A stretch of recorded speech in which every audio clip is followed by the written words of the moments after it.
Welcome to Cooking with Soy.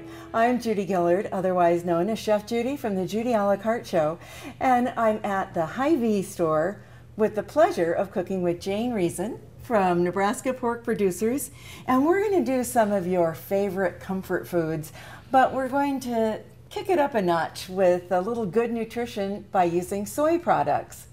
So Jane, let's get cooking. Okay, sounds good. I am excited to make these for you today, Chef Judy. These are soy-orange pork chops, combining delicious soy and orange juice, using delicious lean Nebraska pork, and I think we're going to really enjoy it. One of my favorites. Yeah, you bet. Okay. So let's get going. What we have here is some lean, delicious Nebraska pork chops, and what we're going to do is start with some fresh squeezed orange juice, about 3/4 of a cup.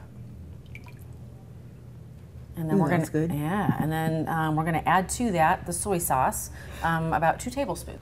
So we're going to mix that together, just a little bit in the bowl.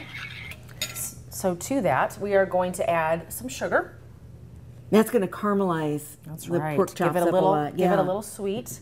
And we're going to also put in some fresh thyme, which I learned from you how to take it off with a little spread. Yes, we do it backwards. We're going to throw in some fresh ground pepper. All these have just great flavors and very simple. It's going to be a great flavor combo. And then some fresh garlic, one of my favorites. These have already been scored, but what we're going to do is take these lean pork chops and we're going to score them. We're going to cut into them about 1/8 of an inch on a crisscross diagonal. And what that does is that allows the pork chop to absorb the marinade and just take on more flavor. We've already scored these, but we're just going to quickly score this chop right here.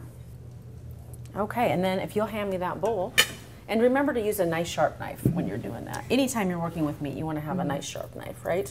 Absolutely. Yeah, that's one of the most important things. People hurt themselves more with dull knives than they do sharp knives. Yeah. Makes the job a lot easier. Okay, so we're just going to put these in the bowl or in a nice pan, glass or stainless steel, and then we're just going to pour this marinade right over the top of it. Oh, I can't wait to try these. Doesn't that look great? So we're going to let those marinate for 30 minutes. Okay, well, while those are marinating, I'm going to get going with my potato dish. Okay. And what we're going to do is I'm using 2.5 pounds of russet potatoes. And I like russet potatoes for mashing because they're more flaky. They're going to give you just a little better mashed potato. Okay. So I'll cut the very tip off. And then we'll cut it in half. And we just want to get nice, even pieces so they'll cook evenly. And then I'm going to put these in cold water. Let me get my pan up here. Cold water.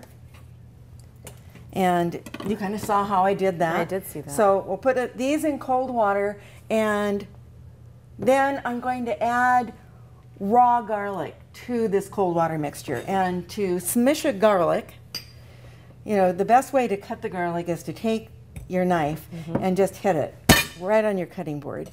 And that's going to mash it and let you get this peel off really easy. Take a little, and I'm going to add this garlic to my cold water. So these are my potatoes that I've cooked and I've drained.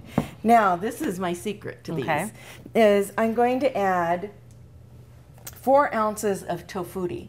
And this is better than cream cheese. It's just healthier. You don't have cholesterol in it. You have some protein from the soy, and it's going to cream in really well. And they also have this in the herb flavor. So if you wanted to use more herbs, you could do that. So I'm going to add 4 ounces of tofu to this. And then to start out, I'm just going to add a little bit of salt because I just want a little to enhance the flavor, and I really like using salt that I grind fresh. The same with my pepper. I like your pepper that's ground fresh because you get a lot more flavor from it. Now, I'm just going to, I have a little butter I'm going to add in this as well, and I'm just going to mash these up. Okay, Jane, so now we have them just like nice country mashed potatoes. Those look fantastic. And I'm going to add 2 tablespoons of butter. So we're ready to serve these as our side, nice and healthy mashed potatoes with our pork. Okay, now our pork chops have been marinating for a half hour, so shall we get them on the grill? We should. Don't these look fantastic? They really do. We're gonna go ahead and get these on the grill. Now you're gonna have some leftover marinade with this. But what I would suggest doing, listen to that sizzle. Oh, is that fantastic? yeah. And they smell so good. But what I would recommend doing is you've got a little bit of leftover marinade in the bowl. I would take that and reduce that down a little bit. And then when your pork chops are done grilling, just pour that over the top. Let's talk cooking temperature with pork. Oh, yeah. Very important. Used to be 160 degrees internal temperature, and now USDA has lowered that to 145. So these little pork chops right here, 3 minutes on a side, absolutely perfect. You want it a little pink on the inside, so to keep it juicy and tender, which leaves us just enough time for you to whip up a delicious ranch dressing. You're right. Okay. Now, the difference in this ranch dressing is I'm going to make it a lot healthier by using silken tofu. Yum. I'm just going to add some lemon juice. Yum. I'm going to add silken tofu that I have cubed up, so it will go easy in my blender.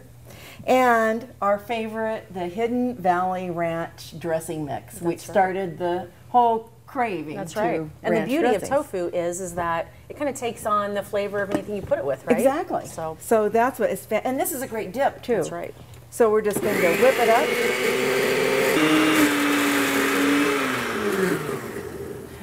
Now that this has the perfect texture on it, how's the pork chops doing? Oh, we are doing great. Look at that. Oh. You know, just a nice little bit of brown on that. I think what we're going to do at this point is we're going to take these and we're going to flip them. Maybe. It's a little help. They're hot, but they smell fantastic. They do. And we've got a little bit of that extra marinade that we talked about before that we have reduced down. So we're just going to take and put a little bit more of that on top of the chops. Smells great. It does. And we're just going to cook it for about 3 more minutes, and we're good to go. Perfect. Great. Okay, Jane, I think we're ready to plate. I think so. Okay, we're going to start by adding the potatoes right in the center of the plate. Nice and high. Fantastic. Don't those look Those great? look really nice good. country potatoes. It's going to go great with our pork chops. It is. So, and they are ready to go, by the Good. way. Look at that. Those are beautiful. Beautiful brown color. Nice and tender. Just cooked them a few minutes on a side. Nice. And you know, actually, you know, we scored those a little bit to absorb the marinade, and it makes for a nice presentation. It really does. Okay. Ooh, yeah. So there's that. And then we had, you know, we had a little reserve marinade, so we reduced that down a little bit. And what we're going to do is just kind of drizzle that right over the top. Isn't that great? There we go. Oh, nice. Great. Now, I'm going to finish dressing the salad. Okay. And I'm just going to add a little bit of our dressing. Just. That looks fantastic. Oh, I know. And this is, it makes such a great dip and a good dressing. And then to add a little more benefits to it, I'm going to add toasted soy nuts. And these are just incredible. That's a great extra texture to it. Gives a little crunch. It will. And you know, these are a great snack too. You bet. Well, Judy, this meal looks absolutely fantastic. It smells delicious. I can't wait to try it. Where can viewers find these recipes and learn about all the great things we've talked about today? They can find the recipes on the Nebraska Soybean Board's website or on the Bean Team's Facebook page. And remember, the Nebraska Soybean Board reminds you to eat well, eat soy.